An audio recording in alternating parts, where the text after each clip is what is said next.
Boa noite, tudo bem? Boa noite. Meu nome é Rodrigo, eu sou obstetra. Eu sou a Adriana, obstetra.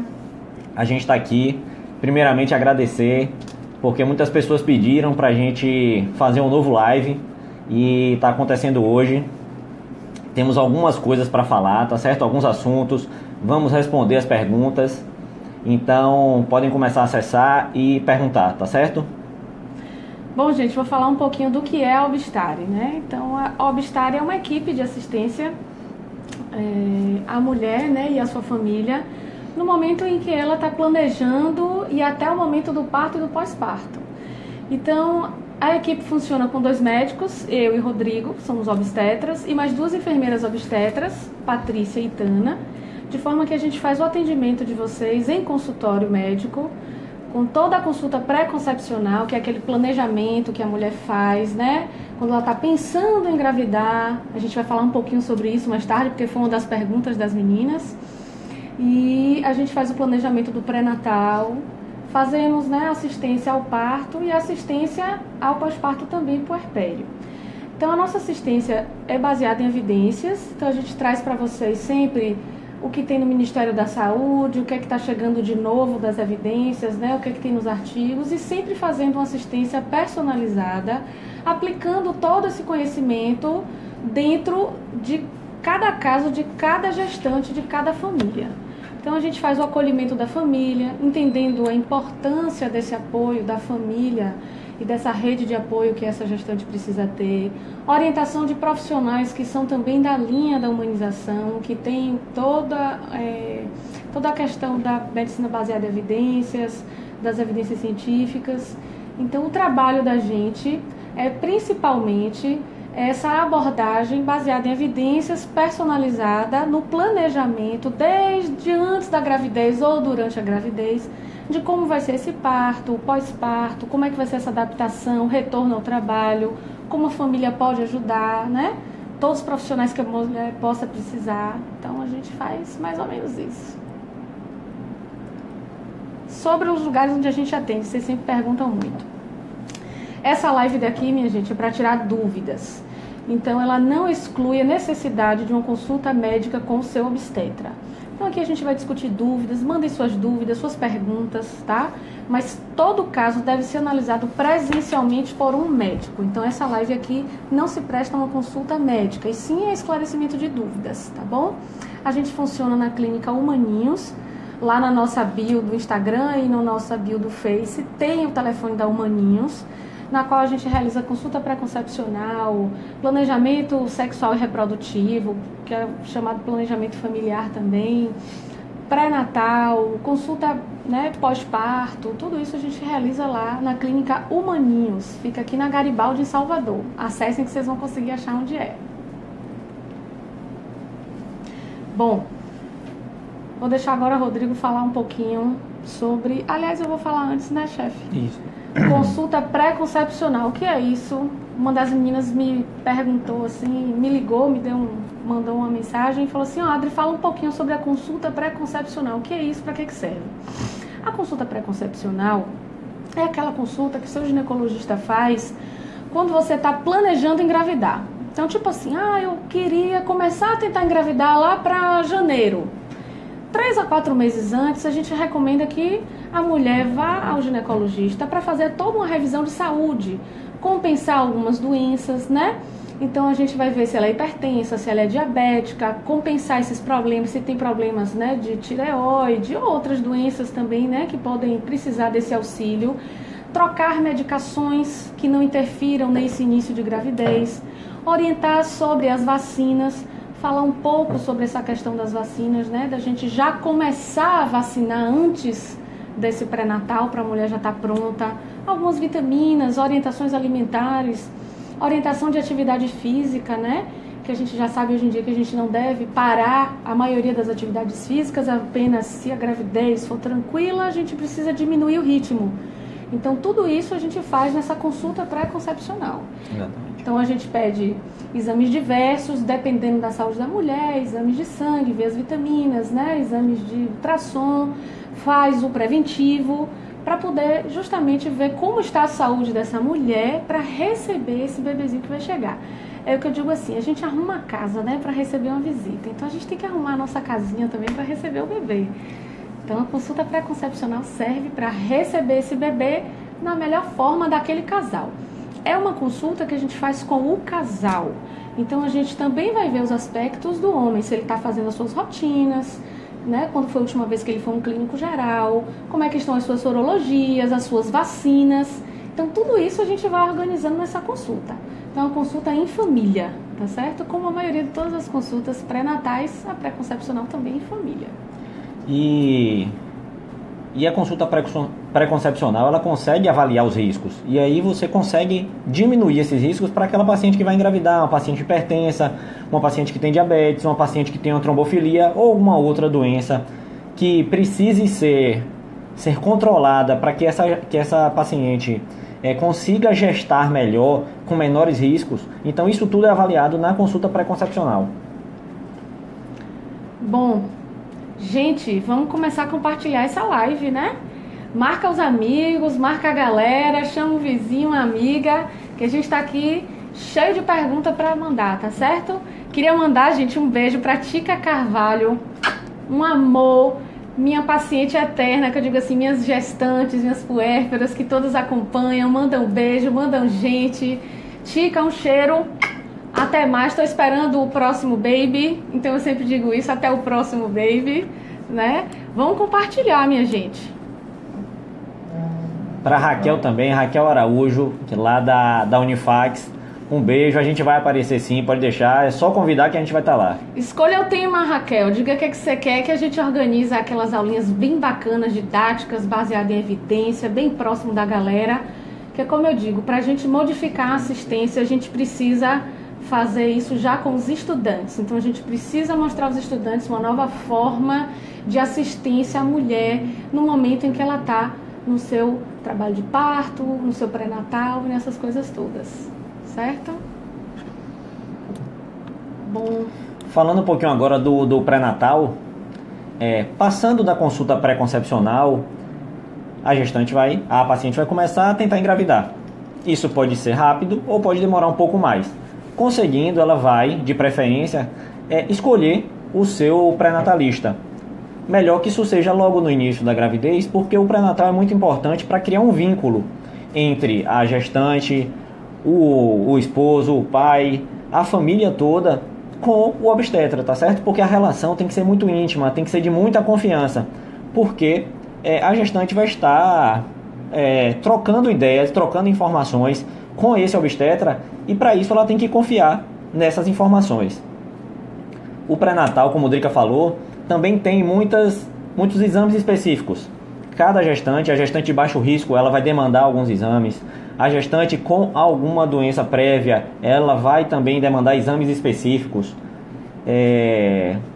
A cada momento da gravidez, existem exames que são mais importantes. Então, entre 11 e 14 semanas, a morfológica do primeiro trimestre, entre 20 e 24, a morfológica do segundo trimestre, a avaliação de risco de diabetes gestacional, o acompanhamento de peso, de restrição de crescimento.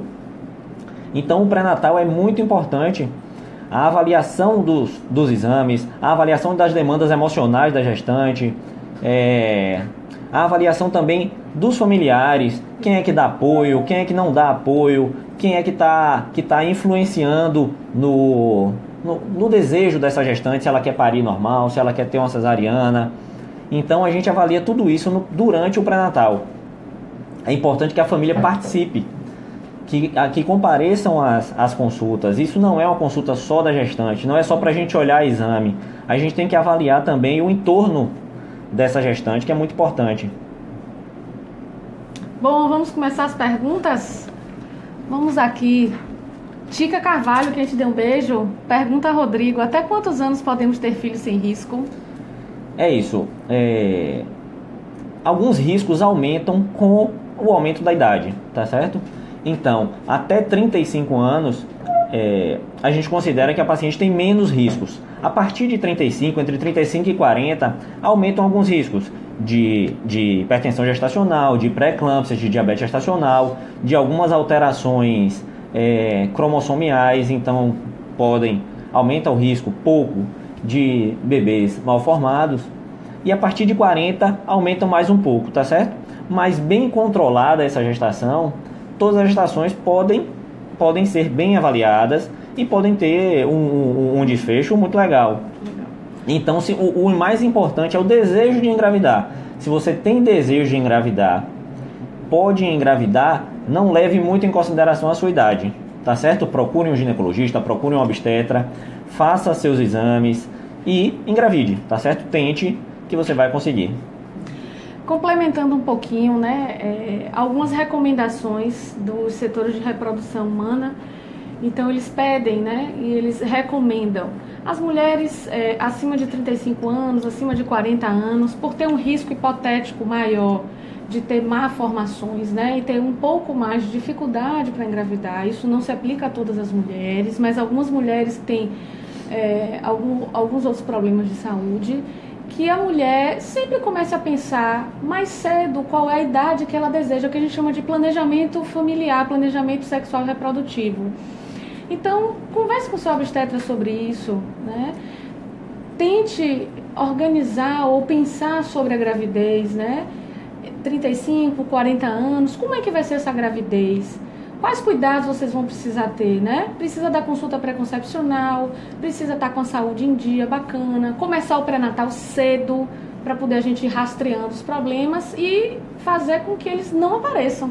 Então, sim, pode ter uma gravidez tranquila, mas tentar evitar passar dos 40 anos, dos 45 anos. Mas sim, é possível sim ter uma gravidez saudável depois dos 35, 40 anos.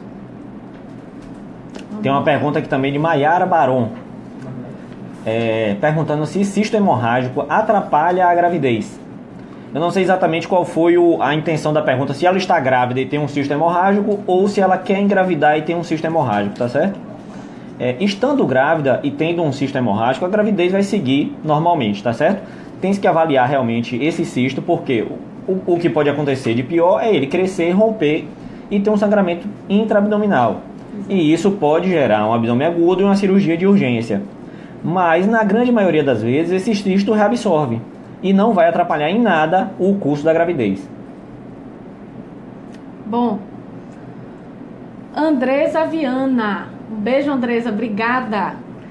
Para garantir o parto humanizado domiciliar, o que deve ser observado pela família previamente, para que nós da área de saúde, acho que ela quis dizer, não precisemos aplicar a aula de urgências obstétricas maravilhosa de vocês. Abraços, um beijo, minha flor. Muito obrigado. Muito obrigada. Então, vamos lá. O parto humanizado, né, que é tão falado, na realidade é uma forma de assistência à gestante, independente do tipo do parto ou do tipo de, como a gente fala? O local do parto. O local do parto. Pode ser em casas de parto, pode ser no hospital, pode ser em domicílio, né? Mas a forma de acompanhar essa gestante é que é chamada humanizada, que é baseado na autonomia dessa gestante, né? Dessa mulher, dessa família, de escolher qual caminho ela deseja seguir. O respeito à medicina baseada em evidência, então a gente tem que fazer o que for realmente preconizado, explicando a essa mulher e a essa família o que está acontecendo e de uma forma respeitosa durante todo o pré-natal, parto e pós-parto. A respeito do parto humanizado domiciliar, que é pouco comum no Brasil, ele representa menos de 2% dos partos, do total de partos no país são domiciliares, menos de 2%. O que a gente sempre fala sobre o parto domiciliar é a respeito dessa gestante estar com um pré-natal tranquilo, sem nenhum problema de saúde, aquele chamado pré-natal de risco habitual, ou antigamente chamado de baixo risco. É aquela paciente que está com os exames todos em dia, o bebê crescendo legal, não tem nenhuma doença nem problema de saúde. E sempre procurando uma equipe que faça essa assistência responsável dentro de casa. Por quê? Porque uma equipe, né, de profissionais que assistem essa mulher em casa, ele pode identificar riscos durante o trabalho de parto e remover essa mulher a um hospital. Então, o que a gente sempre fala é, a mulher que deseja o parto domiciliar, ela precisa procurar uma equipe que esteja habilitada em atendimento de emergência obstétrica. Então, existem vários cursos, né? Nós da área de saúde, a gente sempre faz cursos, faz upgrades, reciclagens, sempre pensando em lidar com emergências obstétricas. Mais de 90% dos partos de pacientes que não têm nenhum risco serão tranquilos, sem nenhum problema. Mas as 10% das mulheres que necessitam de ajuda, elas necessitam de ajuda muitas vezes imediata. Então essa equipe que essa mulher procura tem que ter os materiais e tem que ter toda a rota pronta no caso dela ser desses 10% que precisam de ajuda. Então ela tem que ter uma rota traçada, qual é o hospital que eu vou, quem é que vai me acompanhar até o hospital, né? Porque não pode deixar a mulher também no momento da emergência ir sozinha para uma emergência. Então sempre pensar que rota é essa, que medicamentos são esses que ela pode precisar, se essa equipe dispõe de equipamento de reanimação neonatal, reanimação materna e drogas para controle de algumas intercorrências que podem ter ali naquele momento. Discutir muito bem isso, deixar isso registrado em plano de parto, né? Que é o registro da mulher com seus desejos, mas principalmente o planejamento desse parto. Um parto domiciliar, ele precisa ser bem planejado, com plano A, B, C e D, de todos os lugares que essa mulher possa precisar ir, certo? Mais alguma coisa, Rô? Não, é isso mesmo. Acho que é isso, né? O importante é ser muito bem planejado, com a equipe realmente que seja preparada para fazer. Porque o parto domiciliar é possível, tá certo? Existem equipes em Salvador que fazem. Exato. E que preparam muito bem essa gestante para parir em casa. Então, se quem quer, tem que buscar essas equipes e fazer realmente o que sonha, tá certo? Vamos lá, Mônica Prazeres. Um beijo, Moniquinha. Obrigada. Como é que tá esse hospital aí? Muito cheio? Muito cheio, me conte aí. Bom, tem um tempo determinado para pré-cesariada ter o parto normal? Diga aí, chefe. Não tem um tempo determinado, tá certo? O que se fala em literatura é um tempo de 2 anos entre a cesárea e um parto normal, mas que não é uma coisa muito bem definida, tá certo? Não tem estudo controlado com gestantes que tiveram parto normal antes de 2 anos e pós 2 anos de uma cesariana. Então, a gente, como não encontrou isso na literatura, a gente acompanha gestantes, mesmo para parto normal, mesmo aquelas que engravidaram logo depois de uma cesariana. Exato. E que desejam um parto normal. Exato. O que se é preconizado é um acompanhamento próximo dessa mulher.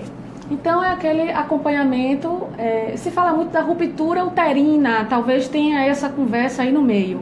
A chance de ruptura uterina após uma cesárea é de cerca de 1,7% a 2% de todos os casos.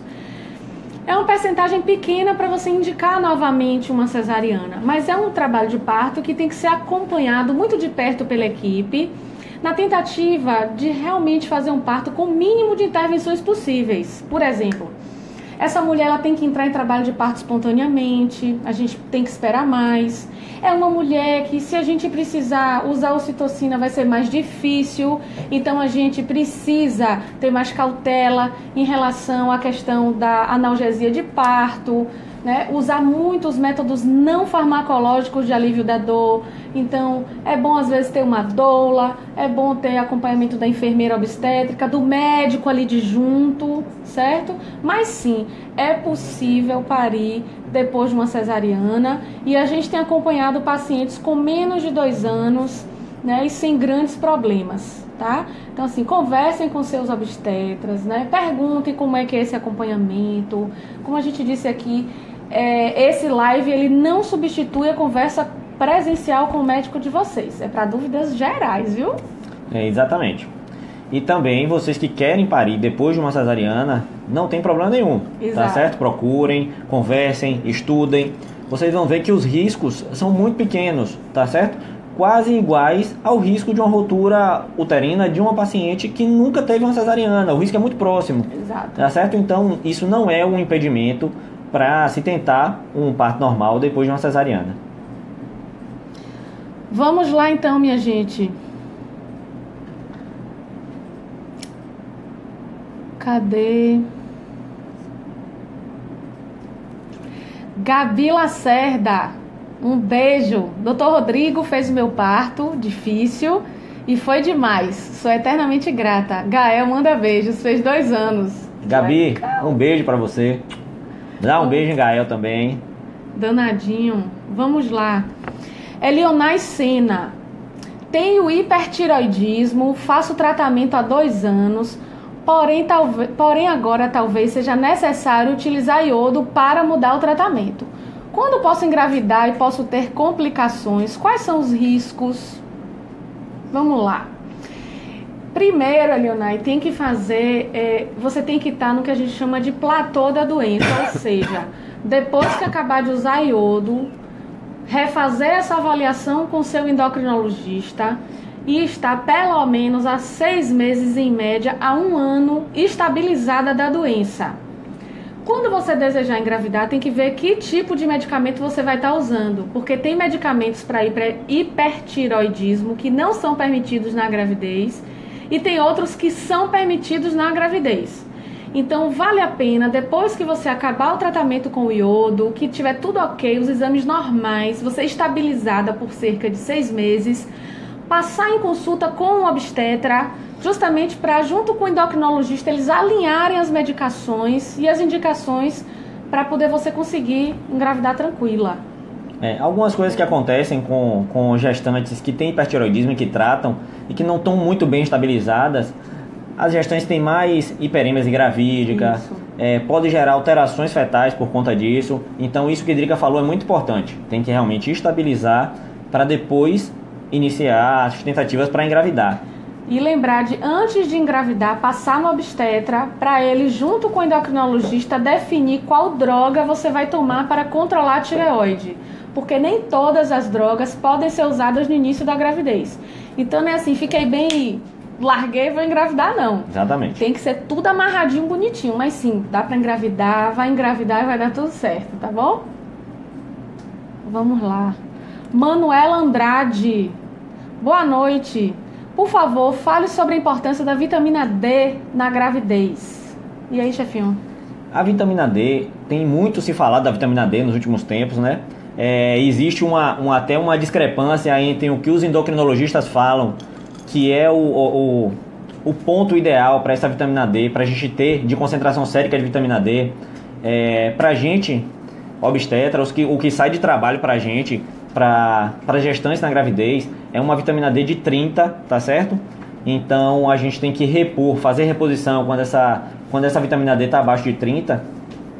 E a vitamina D participa da formação, né? Dos ossos. Exatamente, dos ossos, de ligação de cálcio. Então isso é muito importante para o desenvolvimento fetal.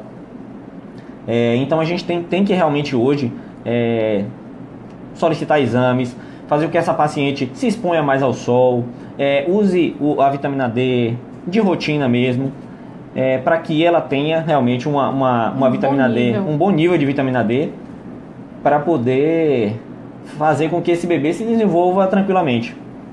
Certo? Bom, gente, lembrando um pouquinho, por que a gente tem tanto déficit de vitamina D? Porque atualmente a gente vive nessas luzes brancas, a gente se expõe pouco ao sol, né? Então tudo isso faz com que a gente tenha esses déficits de vitamina D. Nossa própria alimentação às vezes muito pobre também, né? Em agentes que tenham vitamina D. Então faz parte da consulta pré-concepcional que a gente conversou lá no começo, a dosagem de algumas vitaminas, porque na deficiência delas a gente faz reposições pontuais dessas vitaminas, tá certo? Vamos lá. Mônica Góes Cajaíba. Mônica, tá aí, hein, de olho. Muito Eu vi bem. seu post hoje, 35 semanas. Já quer sair? Nada disso. Só a partir de 40 semanas. Muito bem. Doutor Rodrigo, veja o caos de país. Veja o caos de pais que só descobrem síndrome de Down no nascimento do bebê. Existe mesmo, com todo o pré-natal seguido à risca, disto passar despercebido? Existe. Infelizmente sim, tá certo? Às vezes tem sinais muito pequenos que só serão vistos no pós-parto, tá certo? Mesmo com ultrassonografias bem feitas, mesmo com um acompanhamento de pré-natal bem feito, pode ser que passar despercebido, tá certo? É muito difícil. Quando a gente faz as morfológicas estão normais, vocês veem lá no laudo da morfológica que o risco diminui muito de você encontrar, de aquele bebê ter alguma alteração, principalmente síndrome de Down, que é uma doença mais conhecida, mais rastreada. Então é difícil acontecer, mas pode acontecer sim, infelizmente. Lembrando que os exames pré-natais, eles são exames que a gente chama de exames presuntivos, então ele presume saúde. Mas existe uma margem de erro, porque é um exame que não está lá dentro para ver o bebê. Ele usa parâmetros, né, de ultrassom, né, na maioria das vezes, para tentar enxergar o que é que está por dentro da barriga. Existem outros exames que a gente faz no rastreamento da síndrome de Down, principalmente nas mulheres acima de 35 anos. Então tem exames de sangue para poder tentar rastrear o cromossomo do bebê no sangue da mulher, que se faz também no primeiro trimestre. Existem exames hormonais que a gente também faz nesse início. E na suspeita muito grande, quando o ultrassom dá uma suspeita muito grande, a gente pode partir para exames mais invasivos, né, que com uma agulha a gente tira uma biópsiazinha lá de uma parte próxima da placenta e a gente consegue muitas vezes dar esse diagnóstico. Mas tudo isso tem que se pesar, né, na população. Acima de 35 anos, né, essa mulher tem mais de 35 anos, os exames de sangue, o exame de ultrassom deram dentro do padrão normal, a gente encerra as investigações, tá certo? Mulheres acima de 40 anos, a investigação é a mesma coisa. Então, sim, pode passar despercebido. A gente faz diversos testes na tentativa de juntar vários e conseguir ver. Mas pode sim escapar, tá certo? Existe uma taxa de 15% de escape quando você consegue juntar todas as técnicas. 15 a 20%, né? 15 a 20% desses bebês com síndrome de Down a gente pode descobrir só ao nascimento, tá bom? Então, pode existir sim. Vamos lá. Dejane, com quanto tempo a mulher volta a menstruar no pós-parto? Isso é muito relativo, tá certo? Mas a gente imagina que enquanto a mulher estiver em amamentação exclusiva, ela tem muito menor chance de menstruar, porque ela vai estar com a prolactina alta e a prolactina ela bloqueia o ciclo menstrual. Então, enquanto ela estiver amamentando exclusivo, mantendo essa prolactina bem alta, ela vai ficar sem menstruar. Isso a maioria das mulheres. Mas a gente vê mulher que mesmo amamentando exclusivo, com 2, 3 meses já está menstruando. Então, a maior parte das puérperas vai menstruar só mesmo depois do 4º mês, quando começa a colocar uma papinha ali para o bebê, que já não é amamentação exclusiva, e muito poucas vão menstruar antes disso. Mas se menstruar antes dos 4 meses, que é quando introduz a alimentação para o bebê, não fiquem assustadas não, porque pode acontecer. Lembrando que a amamentação exclusiva é aquela amamentação sem introdução de nada. Nem água, nem leite artificial, nada disso, nem chá. Leite, só leite. A única coisa que entra na boca do bebê é leite materno. Então isso é amamentação exclusiva, que é isso que a gente está falando aqui. E lembrar que o bebê realmente não precisa, não tá precisa. Certo? Não precisa de água, não precisa de leite artificial. Se a amamentação está sendo suficiente, não precisa de nada mesmo. Porque, não, tem um parente, uma avó, alguém que fala, não, você acha, ele precisa de uma água, precisa de um leite. Não, não precisa de nada. Só o leite materno, ele supre toda a necessidade do bebê. E isso sempre acompanhando junto com o pediatra, né? Para poder ver o desenvolvimento desse bebê, como é que ele está ganhando peso, desenvolvimento neurológico, estando tudo em paz, não precisa introduzir nada, só leite mesmo, tá bom? Materno. E aí? Lequinha. É possível para uma pessoa que fez uma cesárea ter posteriormente o parto normal? Oi, Lequinha, claro que pode. A gente respondeu essa pergunta anteriormente, até falou do tempo, tá certo? Que não é muito importante.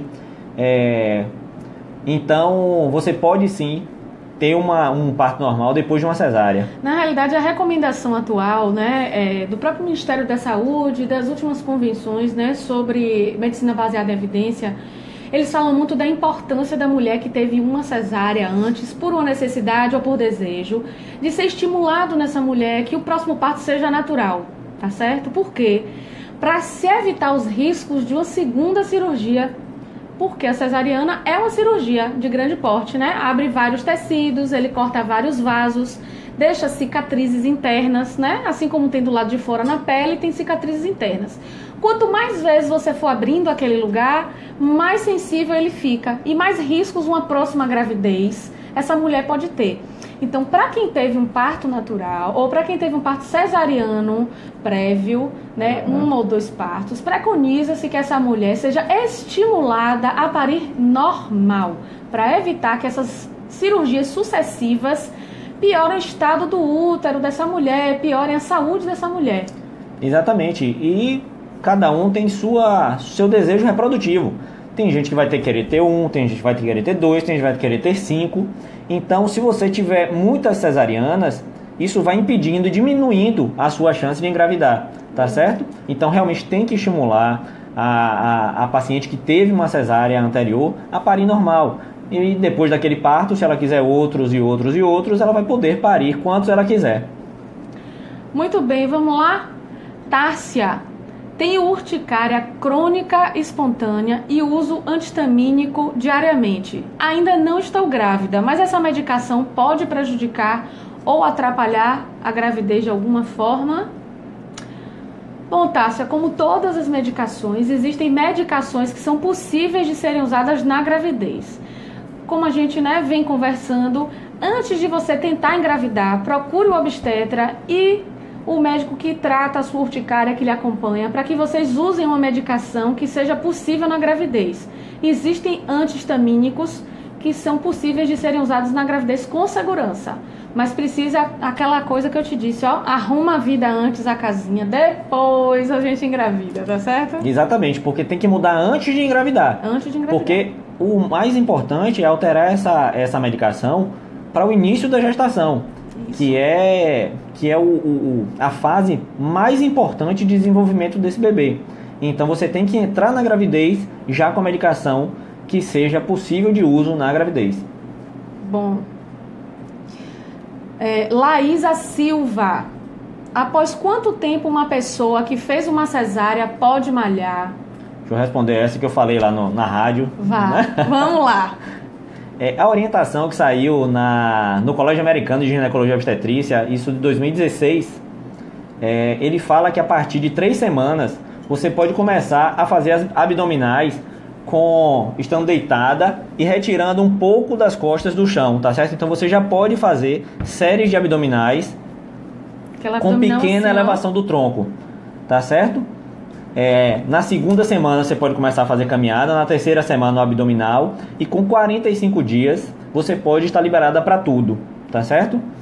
Então, claro que passou muito tempo sem fazer exercício, tem que voltar gradativamente, como qualquer pessoa que começa a fazer exercício físico. Mas é isso, a partir da segunda semana caminhada e a partir da terceira semana já exercícios que fortaleçam a musculatura abdominal. E sempre procurar um profissional, educador físico ou fisioterapeuta que lhes oriente nesse momento do retorno, tá certo? Não pode ser um retorno sozinho de qualquer jeito, afinal de contas a cesariana é uma cirurgia. Então sempre procure um educador físico ou um fisioterapeuta para lhe ajudar. Vamos lá. Denise Rosa, olá. Sou de Alagoinhas e vou procurar a equipe Obstário para ter meu próximo filho. Amo! Parabéns, equipe. Um beijo, Denise. Obrigado, Denise. Obrigada, amor. Estamos esperando, viu? Venha. Flavinha, falem, por favor, sobre o acompanhamento da gestante com histórico de pré-eclâmpsia. Chefinho, comece. A gestante que teve pré-eclâmpsia na gravidez anterior, ela tem um risco maior, realmente, de fazer pré-eclâmpsia na gravidez subsequente, tá certo? Se ela não ficou hipertensa depois da primeira gravidez, tranquilo, ela não vai usar medicação, mas no início da outra gravidez, a gente tem que avaliar melhor essa gestante, tá certo? Então, ela tem que passar por um cardiologista, ela tem que fazer avaliação de exames que não são habituais do pré-natal de baixo risco. Controlar o peso. Ela tem que fazer um ecocardiograma, um eletrocardiograma, para a gente poder... Função renal. Exatamente, para que a gente tenha uns exames do início da gravidez para poder comparar no final, já que ela pode ter uma alteração da pressão depois. Também é orientado que nessa gestante que teve pré-eclâmpsia na gravidez anterior, comece a se usar uma medicação a partir do segundo trimestre, tá certo? A partir do término do primeiro trimestre, que é o AS. Isso. Já é orientado que se use, já se sabe que ele diminui o risco de pré-eclâmpsia nessa gravidez subsequente. Então a gente tem realmente que procurar um obstetra logo cedo, no início da gravidez, para que esses riscos sejam diminuídos. Fabielle, um beijo, Fabielle. Quando é que você vai me encontrar lá no Jorge? Tô esperando, viu? Parto cesáreo e laqueadura é permitido no mesmo momento? Então vamos lá falar um pouquinho da legislação, tá certo? A legislação brasileira, ela fala sobre a questão da laqueadura como método, né, definitivo, ou seja, irreversível, de planejamento familiar e reprodutivo, certo? O que é que a lei diz? A partir de 26 anos ou 2 filhos, a mulher pode optar em fazer uma laqueadura. Não se pode sugerir à mulher uma cesariana para a laqueadura. Então, assim, você está com tudo para parir normal, tá tudo bem, sua gravidez está legal. Eu não posso sugerir uma cesariana para realizar uma laqueadura. Isso não é permitido pela lei, tá certo? Agora, se a mulher já tem 2, 3 cesarianas consecutivas, existe uma indicação de cesárea, pode-se conversar anteriormente com o médico, cerca de 60 a 90 dias antes, né? Assinar um termo informando que deseja a laqueadura, fazer tudo bonitinho, o casal, né? A lei brasileira foi feita por homens, viu, chefinho? Então, a lei é machista. Para a gente fazer laqueadura, a gente precisa da assinatura do nosso parceiro, tá certo? Fazendo isso tudo com 60 a 90 dias antes do parto, ele sendo cesariana, com indicação de cesariana por outros motivos, que não a laqueadura, sim, pode ser feito durante o parto. Aí você me pergunta, e por que a maioria dos médicos não faz partos prematuros, que existem a chance, por exemplo, do bebê ter algum probleminha de saúde, ou mulheres que ainda têm em dúvida, não definiram quantos filhos elas querem ter? Por ser a laqueadura um procedimento definitivo, irreversível, a gente tenta convencer a mulher, e isso está escrito na lei, a gente é obrigada a convencer a mulher a usar outros métodos. Então a gente oferece o DIU, né, que é o dispositivo intrauterino, a gente disponibiliza o condom, que é a camisinha, a gente conversa sobre isso. Então deixe para optar pela laqueadura, que também tem efeitos colaterais a longo prazo, né? E é irreversível, se realmente não tiver jeito, tá? Mas a gente, atualmente, entendendo que muitas mulheres, às vezes, engravidam jovens, e quando chegam lá com uns 30, 35, 40, mais maduras, desejam outro filho, se ela tiver feito a laqueadura lá quando ela era jovem, ela perdeu a oportunidade de ser mãe novamente. E existe no mercado diversas formas de se evitar a gravidez. Implante, né, subcutâneo de hormônios, existe DIU, existe a tabelinha, existe a camisinha, anticoncepcional né? oral. Anticoncepcional oral, diafragma, que algumas mulheres estão voltando a usar. Então, injetáveis. Então, a gente sempre tenta oferecer essas outras formas, tá? Para evitar durante a cesárea. Acho que mais algum detalhe? Não. Acho que é isso, né? Vamos lá. Natália. Quais são os suplementos mais utilizados na gestação? Vai, chefe. Os suplementos mais utilizados, a gente na verdade é melhor responder essa pergunta dizendo quais os suplementos são necessários na gravidez. Tá certo? O que é orientado que se usa na gravidez é ferro para aquelas pacientes, logo inicialmente, para aquelas pacientes que têm alguma deficiência, tá certo? O ácido fólico, que tem que ser iniciado antes da gravidez, para você já engravidar com o nível sérico bom de ácido fólico, para diminuir os riscos de defeitos de fechamento de tubo neural. Que é aqueles defeitos que a cabecinha do bebê não fecha, que a coluna não fecha, exatamente, né? Que deixa o bebê anencéfalo ou com outras doenças. Exatamente. Ácido fólico. O ácido fólico, o ferro, a vitamina D. Essas são as mais importantes, que são comprovadamente benéficas, tá certo, para a mãe e para o bebê durante a gravidez. Hoje em dia se usa muito ômega 3, se usa muito iodo, que ainda não tem comprovação científica do benefício, tá certo? Da suplementação por remédio. Exatamente. A gente sabe que deve ter uma alimentação rica em ômegas, né? Rica em iodo, se tiver tudo bem, né? se tiver tudo bem na questão da tireoide da mulher, não há indicação de fazer essa suplementação de iodo. Mas a gente precisa ter cautela nessas suplementações. Vixe Maria.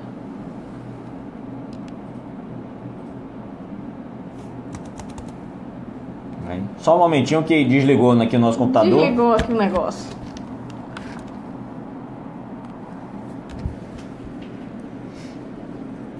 Vamos lá. Oh, Jesus. E tinha mais alguma pergunta assim? Tinha, né? Já tinham algumas perguntas ainda. Espera aí que a gente já volta para responder.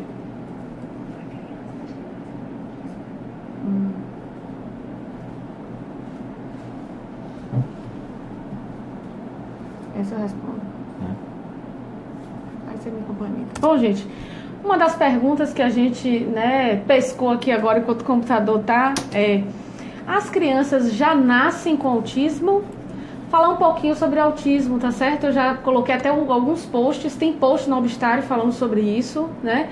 Tem post nas nossas redes também falando um pouco sobre autismo. Cerca de 90% dos casos de autismo são atribuídos a questões ambientais. O que é isso? A gente pode ter doenças genéticas, né, que passam pelos genes, ou a gente pode ter doenças adquiridas.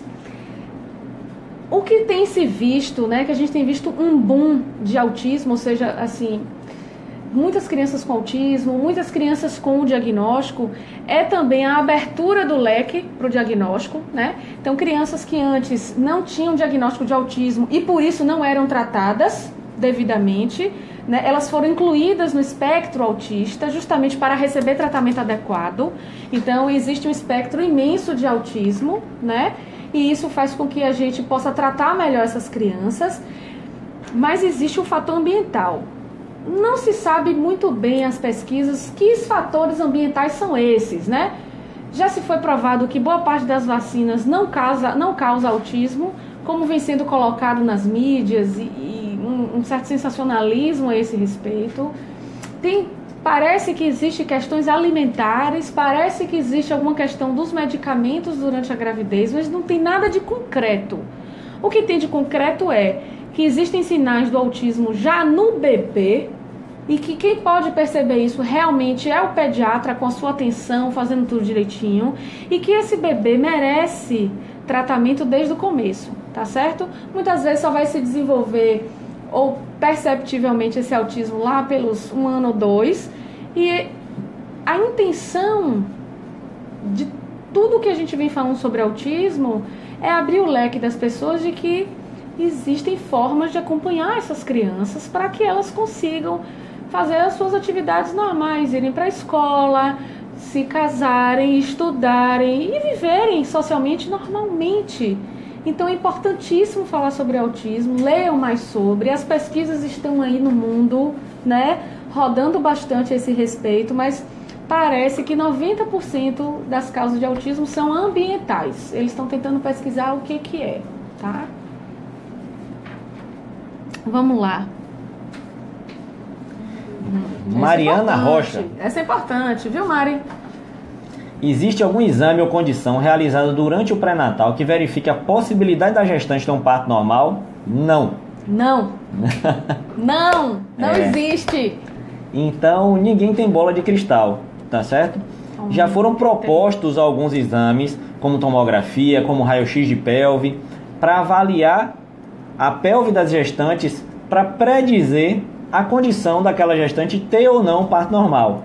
O problema é que quando aquelas gestantes entravam em trabalho de parto, algumas gestantes que tinham uma pelve avaliada anteriormente como ruim, pariam. Pois é. E gestantes que tinham uma pelve avaliada como boa, não pariam, tá certo? Então, isso foi deixado de lado e o que se usa hoje é a prova de trabalho de parto. Você vai esperar, vai entrar em trabalho de parto e, se conseguir parir, ótimo. A grande maioria vai conseguir parir, tá certo? Em países que fazem um acompanhamento assim para parto normal, que tem essa intenção, que só fazem cesariana com indicação médica, as taxas de parto normal são mais do que 90%. Então, a grande maioria que tenta, consegue. Então não existe exame. Na realidade, a gente tem que, em uma gestante estando bem, tudo em paz, a gente faz o que a gente chama de prova de trabalho de parto, né? Como o Rodrigo falou. Tem que entrar em trabalho de parto para poder a gente ver se vai, né, evoluir ou não. E por isso a importância de uma equipe avaliando aquele trabalho de parto, tá? Mas 90% das mulheres vão parir sem nenhum problema. Então não transformem a gravidez em doença. Mais uma vez, mesmo que vocês tenham algum problema de saúde, hipertensão, diabetes, hipotireoidismo, hipertireoidismo, né, doenças autoimunes, a maioria das vezes o parto indicado, se está tudo bem, é o parto natural, porque isso diminui as morbidades dessas mulheres e melhoram a chegada desses bebês, né? Então essas medidas indiretas durante a gravidez não predizem muita coisa não, tem que entrar em trabalho de parto para a gente ver, tá bom? Vamos lá. Daisy, é indicado o uso de probióticos na gravidez? Como eu falei anteriormente, as medicações que são já bem estudadas e que trazem benefícios para a gestante e para o bebê na gravidez, vitamina D, ferro, ácido fólico, o uso de probióticos está muito em voga hoje, para melhorar esse ritmo intestinal, para melhorar a absorção de alguns nutrientes. Melhorar a flora vaginal. Exatamente. Diminuir a questão dos corrimentos vaginais, né? Exatamente. A candidíase, se você tem gestante ou paciente que tem candidíase de repetição, sabe-se que o uso de probióticos pode diminuir, tá certo? Essa recorrência da candidíase. Mas ainda na gravidez não tem nenhum estudo que mostre o benefício, tá certo? A gente sabe que tem benefício para a mãe. Isso. Mas benefício na gravidez especificamente não se sabe ainda. A gente usa muito nessas pacientes que têm candidíases de repetição ou vaginoses de repetição, que são aquelas bactérias. E principalmente nas mulheres que têm o trânsito intestinal lento, então junto com a alimentação, né? Então sempre bom a presença de um nutricionista aí nessa gravidez, tá? E o probiótico junto com a alimentação, ele melhora o trânsito intestinal da mulher, que é lento durante a gravidez, né? Porque está ocupado com o bebê, porque os hormônios fazem com que o trânsito, né, seja mais lento. Então a gente lança a mão desses probióticos para ajudar nessa gravidez, tá? Vamos lá. Ana Obstetra, beijinho, amor. Obrigada pela audiência. Fale um pouco sobre os cuidados para diminuir os enjoos durante o início da gravidez e até que ponto é considerado normal e quando procurar assistência médica. Bom tema, viu? Vamos lá. Quer começar, chefinho? Acho que é bom. Vamos. Bom. O que tem que se ter controle no início da gravidez é sobre a alimentação, né? É comum gestantes iniciarem ou descobrirem a gravidez por conta de enjoo, de náusea, de mal-estar, de uma hipotensão no início da manhã, de vômitos no início da manhã. Mas isso não pode deixar que essa gestante fique incapacitada, que ela não consiga comer nada, que ela não consiga se hidratar, que ela perca peso. Que ela perca peso. Exato. Então, o momento de procurar uma emergência, de procurar ajuda, é quando você está percebendo que você não está conseguindo fazer as coisas normais da sua vida. Porque a náusea e vômito é comum do início da gravidez, mas não pode ser incapacitante. Não pode fazer com que você não se alimente, que você não se hidrate, porque a alimentação, a hidratação, isso tudo é muito importante para o desenvolvimento do bebê. Principalmente nesse primeiro trimestre, que é quando mais essas coisas acontecem. Habitualmente essas náuseas elas começam a acontecer lá pela 8ª semana e duram até a 14ª, 16ª em algumas mulheres. Por que tem essas náuseas tão intensas? Porque é o momento em que o hormônio beta-HCG sobe. Então a gravidez está indo bem, está de vento em polpa, está tudo ótimo, o beta-HCG sobe e as náuseas começam. Como é que a gente faz para controlar um pouquinho essas náuseas? Tem alguns alimentos que ajudam a gente a controlar. Então, primeiro, sempre estar hidratada. Então, a cada 3 horas tem que beber um pouco de água. E aí diz, mas beber água é horrível, eu fico morrendo de vontade de vomitar. Vocês podem beber água com limão. Tudo que for cítrico e ácido vai ajudar vocês a passar um pouquinho melhor esse período. Então, limão, laranja, maracujá, abacaxi. Aqui no Nordeste, umbu, siriguela, tamarindo, tá certo? São coisas que a gente pode ter à mão para, de vez em quando, chupar um pouquinho, mascar, sentir o cheiro. Gengibre também é muito importante. O gengibre é tão importante na melhora da náusea que tem um remédio bem caro, por sinal, que é feito à base de gengibre.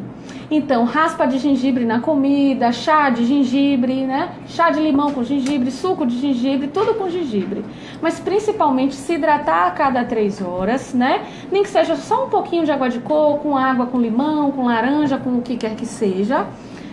Usar alimentos, assim que a gente diz, levemente salgados. Não é para botar um pote de sal na comida. Pouquinho salgados. Evitar comidas quentes e evitar principalmente, vejam bem, massas, doces e comidas quentes. Então, muitas vezes é assim, a gente acorda de manhã, já tá meio enjoada. Por que tá meio enjoada? Porque passou 8 horas sem comer nada, né?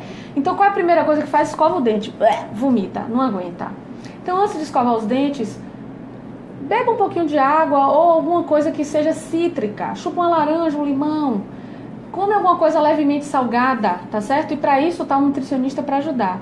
Então, antes das atividades habituais, você tem que começar a se hidratar para já diminuir essa náusea. E toda vez que passar mais do que 3 horas sem comer ou beber alguma coisa, a náusea vai piorar.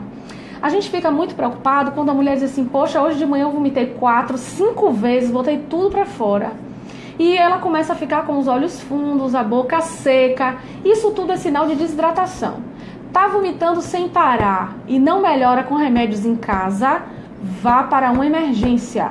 A gente considera até mesmo internação dessas mulheres para hidratação na veia e remédios venosos para que ela não expolie o corpo, né, de nutrientes e possa, né, fazer com que esses nutrientes cheguem para o bebê.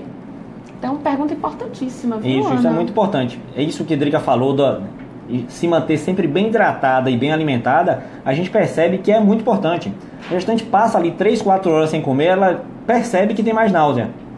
Então é realmente importante se lembrar de comer, tá certo? Às vezes está trabalhando, está muito atribulado, mas lembrar de comer. Leva um vasinho com água, bota umas gotinhas de limão dentro da água, leva uma comidinha que possa ali ser fácil, tá à mão para poder comer. Então isso é muito importante, isso diminui muito esses vômitos. Tem estudos também que mostram que o emocional também está muito ligado a essas pacientes que fazem hiperêmese gravídica, tá certo? Então, pacientes que vomitam muito, tem muita parte emocional. São gestações às vezes que não foram planejadas, gestações que não foram tão desejadas, gestações com algum problema já familiar. Então, essa parte psicológica também tem que ser muito bem avaliada, porque a gente percebe, principalmente das gestantes internadas em um hospital, que muitas delas têm, além desse crescimento do beta-HCG, que é comum a todas as gestantes, tem alguma coisa emocional que está piorando essas náuseas e esses vômitos do início da gravidez. Mas não é só emocional não, viu, gente? Não é não. É porque a gente se sente péssima. Então, assim, tem o beta-HCG lá em cima, aí a gente vomita, não se sente bem, aí já fica triste, aí junta tudo. Então, a gente sempre fala da abordagem multiprofissional. O médico com o nutricionista, com o psicólogo, todo mundo ali junto para que essa mulher consiga se alimentar. Então, basicamente é isso. Gente, vamos para a sessão beijos. Tem uma galera aqui mandando beijo. Aline Calmon, doula amadíssima. Um beijo pra você, Gesta Luz. Carol e Sam, obrigada, meu filho. Sem você sabe disso, Carol e Sam. Sem vocês dois, a gente não tava fazendo isso aqui hoje. Ellen Bastos, um cheiro, minha flor. Muito obrigado. Mônica Góes, Cajaíba. Moniquinha, final de junho é você. Pois é. Hanna vai estar aqui do lado de fora. Ana Sofia Franco, linda. Tá sempre aqui com a gente, coladinha. Muito obrigada. Tô devendo a visita lá, viu? Mas eu vou. Tássia Lacerda, cheiro, mulher. Tá com saudade, né? Daqui a pouco eu sei que já vem o próximo, né? Patrícia Gonçalves Rangel, Pati, amiga, muito obrigada por estar aqui com a gente, viu? Valeu mesmo. E mais uma vez, gente, lembrando, essa live, ela não substitui uma consulta médica presencial. São dicas, são informações, falar um pouquinho sobre humanização, sobre assistência ao parto, mas nada do que a gente está falando aqui substitui uma consulta presencial com o seu médico. Procure seu obstetra sempre, tá bom? Exatamente. Uma das coisas da assistência humanizada ao parto, da assistência que tem que ser feita à gestante, é individualização para cada uma de vocês, tá certo? Então aqui são dicas, são coisas mais gerais. Isso. E isso tem que ser individualizado para cada gestante, para cada pessoa. E vamos lá, minha gente, as perguntas. O que mais vocês estão com dúvida? Vamos lá, meu povo. Tô esperando. Ah, muito bem aqui, ó. Carol, vocês podem falar sobre a perda do tampão mucoso? A perda dele, pouco a pouco, representa algum risco? Não. Não. Vamos lá falar do tampão mucoso. Vamos lá, minha gente. O tampão mucoso é o seguinte. Quando a gente está grávida, né, o útero está cá em cima e o colo do útero é a boca do balão. Quando a gente começa a ter as contrações de treinamento, esse colo do útero, ele pode começar a se mexer para se abrir. Mas para ele evitar o contato do que tem na vagina com o bebê, ele tem uma gosmazinha chamada tampão mucoso. Toda vez que tiver essas contrações mais intensas, ele vai liberar esse tampão mucoso. É sinal de que essas contrações estão sendo boas para o colo do útero. Em cerca de 24 horas, né, Rô? Ele se recupera para proteger de novo esse bebê. Então, perda de tampão mucoso é apenas que o seu corpo está preparando o colo uterino para ele se dilatar lá no trabalho de parto. Inclusive, não tem tempo, não. Muitas mulheres, um mês antes, já estão liberando tampão, uma semana antes, e ele é liberado e se recompõe, é liberado e se recompõe, tá certo? Exatamente, essas células ali produzem esse muco, então elas vão continuar produzindo, tá certo? Na hora do trabalho de parto mesmo efetivo, o colo vai abrir. Então, não vai mais acumular muco. Então, depois que você realmente entra em trabalho de parto, ele não vai mais acumular. E realmente não precisa mais ser acumulado, porque está na hora já de nascer. Então, mas não fiquem preocupadas não. Isso é comum, às vezes acumula e sai um pouquinho, acumula muito e sai um pouquinho, e ele vai produzindo até o momento realmente do trabalho de parto, que aí sai de vez e é a hora de parir. Pronto. Alicinha Franco, amiga, um beijo. Cadê Lore? Tá lá escondida na Amazônia, né? Tô esperando vocês aqui, viu? Bom, a Alicinha pergunta: tem sido recorrente os casos de descolamento no início da gestação? Quanto tempo dura o repouso? Bom, Alicinha, o que é que acontece? Descolamento ovular, né, que a gente chama, então o útero tá, né, posicionado e a gente começa a ter sangramentos, cólicas, etc. É comum, mas a gente sempre orienta o que é que deve se fazer, tá certo? Então, o descolamento, ele tem como sinais sangramento intenso, que é diferente daquele sangramentozinho leve, e cólicas que às vezes não melhoram, tá certo? O tratamento preconizado geralmente é repouso, remédio para dor e remédio para evitar essas cólicas. Além disso, a gente só pode observar. A gente realiza ultrassons a cada 10 dias, né? E a gente espera que entre 12 e 13 semanas isso aí acabe com reabsorção total desse descolamento, tá certo? Então é uma coisa que a gente tem que observar. A mulher tem que ficar de repouso, de preferência deitada. Lógico que ela vai no banheiro, vai fazer as coisas em casa, mas sem andar, sem caminhar, sem bater perna no shopping, viu? Nada disso para quem tá com descolamento. Exatamente, tem que ficar afastado do trabalho por um tempo, tem que abstinência sexual, então tem que ficar realmente de repouso. Pode fazer algumas coisas básicas, mas realmente ficar de repouso, acompanhar, e isso normalmente reabsorve e a gravidez segue tranquilamente até o final. Certo, vamos lá. Gabriele Lopes, várias perguntas, a gente vai devagarzinho, viu, Gabi? Um beijo, mulher, obrigada por mandar pra gente aqui. Gabi Lopes, tenho hipotireoidismo. Cadê? Quando eu for engravidar, o que eu preciso fazer?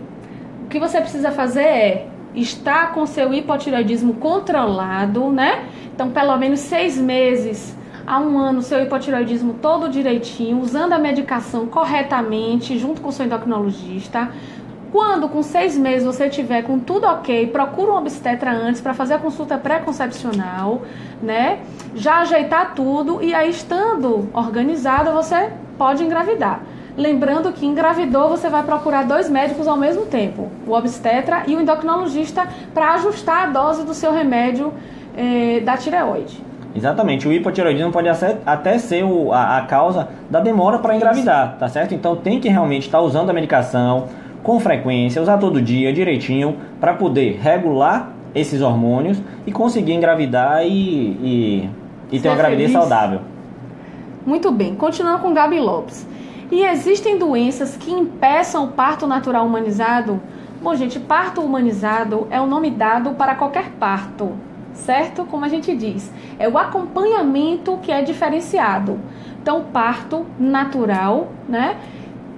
Alguma doença que possa impedir o parto?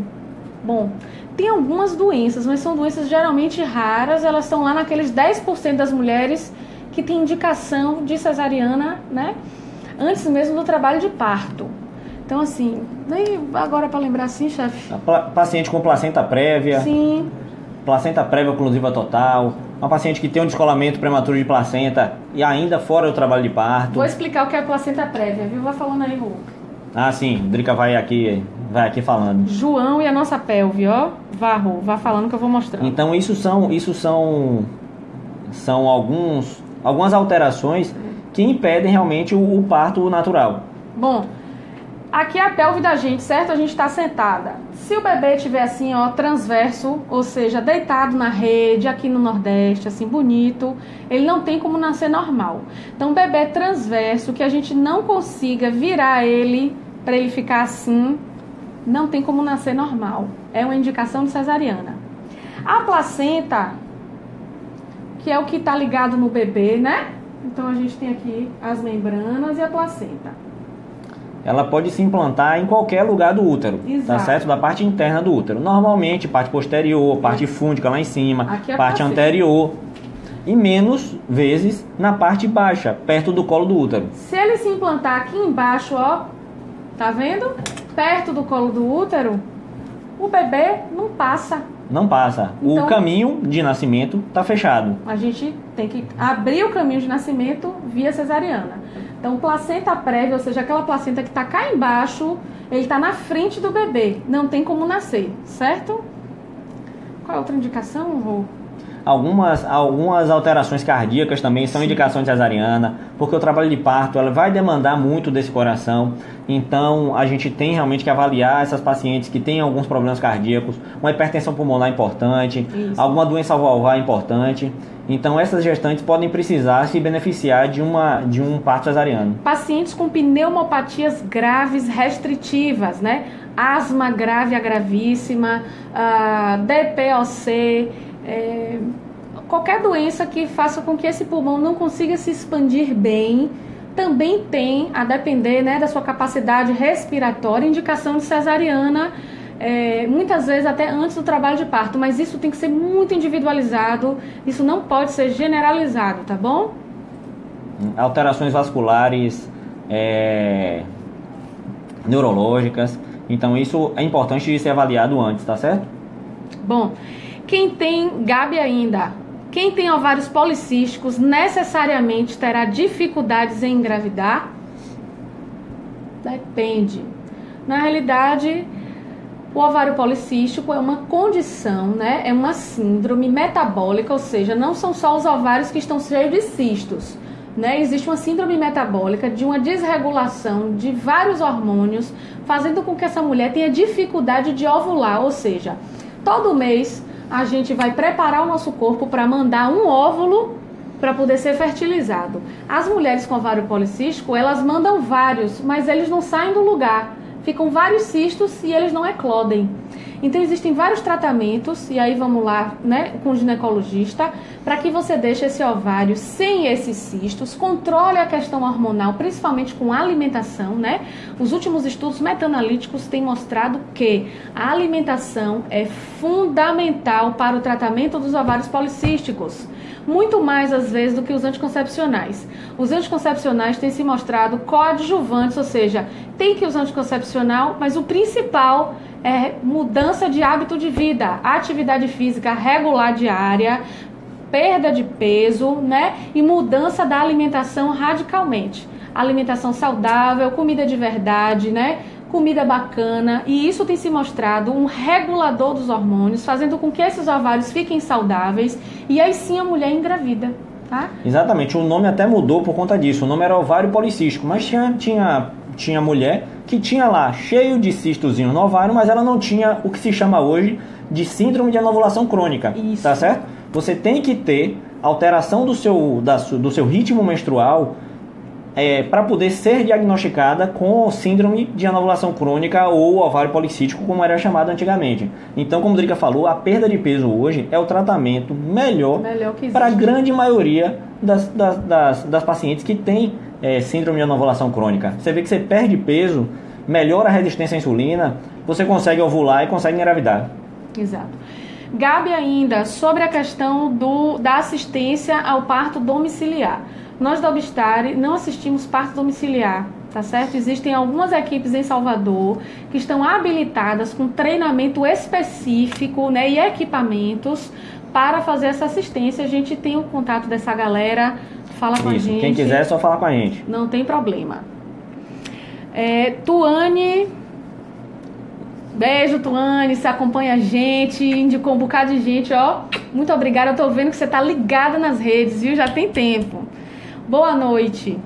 Até quando é seguro aguardar o trabalho de parto? E por que tantos médicos dizem que o neném passou do tempo? Quais são esses riscos? Com o passar da gravidez, existe um envelhecimento e um amadurecimento placentário. E isso normal. Isso aqui é normal. É esperado que realmente a placenta vá evoluindo, vá envelhecendo, vá alterando a sua liberação hormonal, porque é isso, na verdade, que vai desencadear o trabalho de parto. Então ela tem que envelhecer. O que é orientado, o termo da gestação é até 42 semanas, tá certo? Entre 40 e 41, existe um pequeno aumento de risco para o bebê por conta desse envelhecimento placentário, diminuição de líquido mais importante, de não crescimento desse bebê nessa semana, o que aumenta mais um pouquinho entre 41 e 42 semanas. Mas é fisiológico, exatamente, é normal. É fisiológico. Então a gente realmente pode esperar, avaliando esse bebê melhor nessas duas últimas semanas, entre 40 e 42, a gente pode esperar tranquilamente até 42 semanas. Passando de 42, ele é chamado de pós-termo. E os riscos aumentam mais um pouquinho, tá certo? O risco se acentua um pouco mais. Então é orientado hoje que não se espere mais do que 42 semanas, porque esse bebê não tem mais nenhum benefício para ele que seja válido esperar mais do que 42 semanas. Isso é indicação de fazer uma cesárea com 42 semanas se não tiver entrado em trabalho de parto? Claro que não. Você vai avaliar esse bebê, na grande maioria das vezes ele vai estar bem. Exato. E o que a gente tem que fazer é fazer indução desse trabalho de parto, tá certo? Nas gestantes que são primigestas, ou naquelas que tiveram uma cesariana anterior, a gente vai usar métodos diferentes de indução, mas é sim possível que essa gestante de 42 semanas, que ainda não entrou em trabalho de parto, tenha o seu trabalho de parto iniciado de forma não natural, pode ser por acupuntura, pode ser por medicação. Isso. E ter um parto normal. É muito maior a chance é muito grande a chance de uma paciente que é submetida, de uma gestante que é submetida à indução do parto, de parir. Então, a tentativa é sempre válida, tá certo? E a grande maioria vai parir tranquilamente. Vamos lá. Diego Prata. Beijo primeiro. Daiane, amiga, você tá aí do Japão, mulher, me assistindo. Obrigada de novo, ó. Obrigada. Que horas é aí? Tá de manhã, né? Valeu. Tá de madrugada lá. Tá de madrugada já, né? Vamos lá. Eva, um beijo. Jonas! Um beijo. Isabela mandando beijo. Jonas e Larissa. Obrigada, Jonas. Valeu mesmo, meu filho.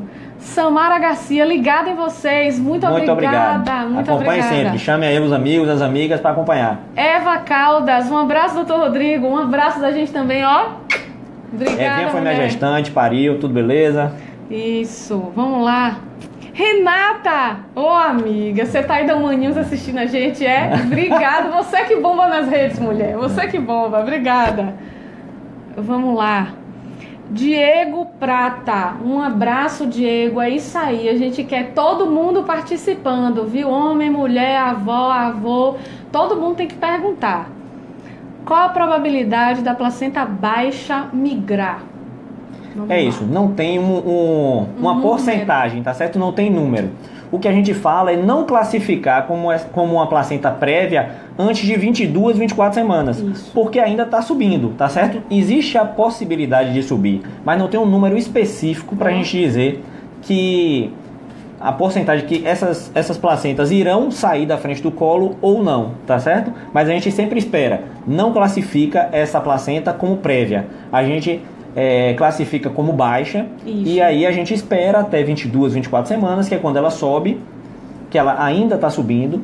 E aí depois disso, se ela se mantiver na frente do orifício interno do colo, aí a gente vai classificar ela realmente como prévia e vai tomar as medidas que devem ser tomadas para essas gestantes que têm placenta prévia, tá certo? E que vão ter um parto cesariano, porque realmente não tem como ter um parto normal com a placenta na frente.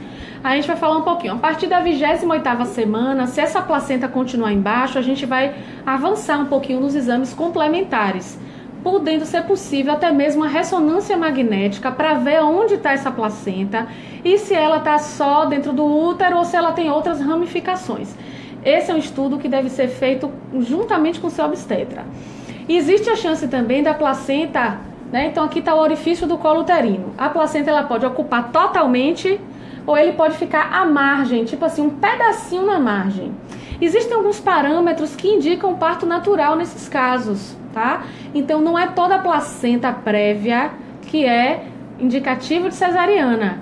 Quando ela é total oclusiva, ou seja, o bebê não tem por onde passar, né? Tá ocluído, não vai passar. Mas às vezes está na margem, existe uma distância, um parâmetro, um estudo específico que vai fazer com que a gente possa sim assistir esse trabalho de parto. Com cuidado de lembrar a quem vai assistir esse trabalho de parto que pode existir a chance de hemorragia maior quando o bebê passa, que a placenta sai, a gente usa alguns medicamentos para poder contrair esse útero e ficar tudo em paz. Mas a depender da posição, não é nem sempre indicativo de cesariana, só quando ela for oclusiva total. Exatamente. Vamos aqui. Rafaela, um cheiro, Rafaela, muito obrigada, viu? Marca a galera aí, tá? Beijos pra Mônica, Clóvis, Dudinha, galera bacana que tá aqui com a gente. Moniquinha, em breve, né? Tô esperando, viu, amiga? Vamos lá, Rafaela. Tem um mamilo semiprotuso. Em que momento da gestação pode começar a usar a concha ou exercício desse mamilo? Vamos lá, gente.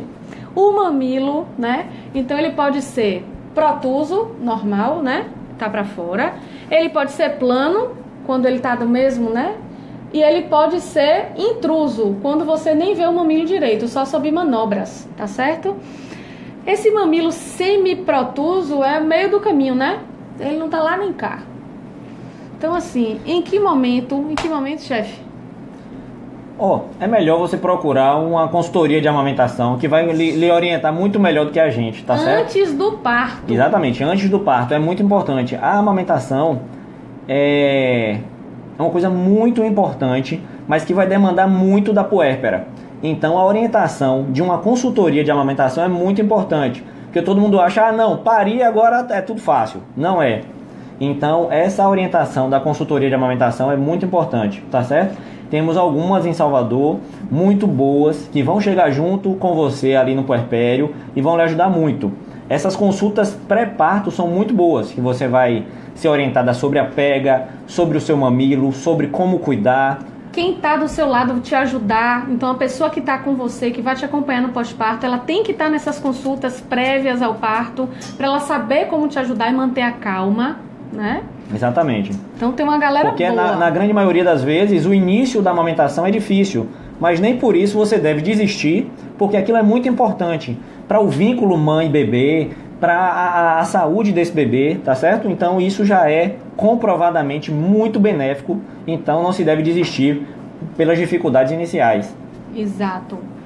Vamos aqui. Diário Tentante, que honra! Eu sou sua seguidora, rapaz. Muito obrigada por estar aqui. Bom, depois de parar o anticoncepcional, com quanto tempo posso engravidar? Vou começar, certo? Gravidura. Gente, desde a década de 80, a maioria dos anticoncepcionais orais são de baixíssima dosagem. Tanto é que se a gente vacilar um dia, a gente engravida. Então, virtualmente, parou de usar o anticoncepcional, o seu corpo está pronto para engravidar. Então, o que é que a gente recomenda? Tá querendo parar o anticoncepcional? Vá antes fazer uma rotinazinha, ver se as vacinas estão todas ok, fazer um preventivo, né? Procurar o seu médico, o seu ginecologista, fazer um apanhado geral da sua saúde, organizar a casa e aí depois você para. Porque virtualmente, como as dosagens são microdosagens atualmente, é só parar o anticoncepcional que está pronto para engravidar se você não tem outras doenças. Por isso que é bom procurar antes. Vocês percebem que quando param, logo no ciclo seguinte já menstrua.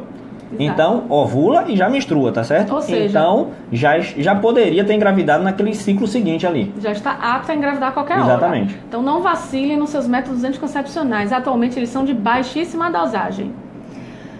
Capel. Acho que falei certo. Obrigada. Em quais hospitais vocês atendem? A equipe Obstária atende nos hospitais particulares de Salvador. Então, Hospital Aliança, Santo Amaro, Jorge Valente, Hospital Português. São hospitais particulares em que a gente pode fazer o atendimento aqui das gestantes que a gente acompanha no nosso pré-natal, tá certo? Procure a gente, marca uma consultinha, a gente conversa um pouquinho sobre isso, tá certo?